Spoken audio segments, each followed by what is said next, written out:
On a fait une belle séance, je pense. Ça m'a beaucoup aidé que David vienne s'étalonner avec moi. Ça me permet un peu de me mettre en jambes et de me retrouver un peu dans un groupe. Donc l'émulation est importante entre athlètes. Ça sera vraiment ta première course. Est-ce que tu as une idée un petit peu de ton niveau sur semi-marathon, parce que ça va être la surprise? Donc oui, j'ai une petite idée sur ce que je peux réaliser au SMI de Paris. Maintenant, ça va rester une surprise au niveau du chrono parce que ça va être ma première apparition sur semi-marathon. Donc c'est une distance inconnue pour moi. Donc je vais pas me projeter non plus dans des chronos extraordinaires pour ma rentrée sur cette distance. Je vais essayer de partir sur 1h05. 1h06 ça sera bien, 1h05 ça sera très bien. Et en dessous, je pense que ça sera vraiment... les secondes gagnées seront bonnes à prendre.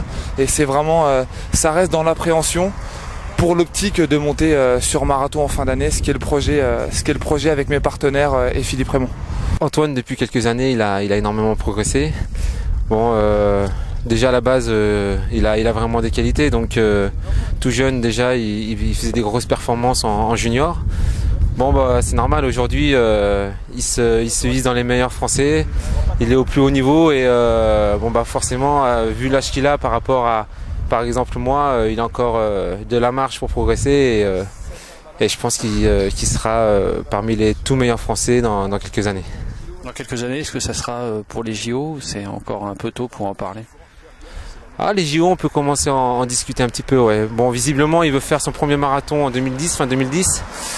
Donc, ça lui laissera après 2 ans pour bien pour apprendre sur cette discipline. Donc, je pense que ça lui laissera un petit peu de temps et je pense que pour 2012, ça pourrait être envisageable, ouais, pour lui les JO, ouais.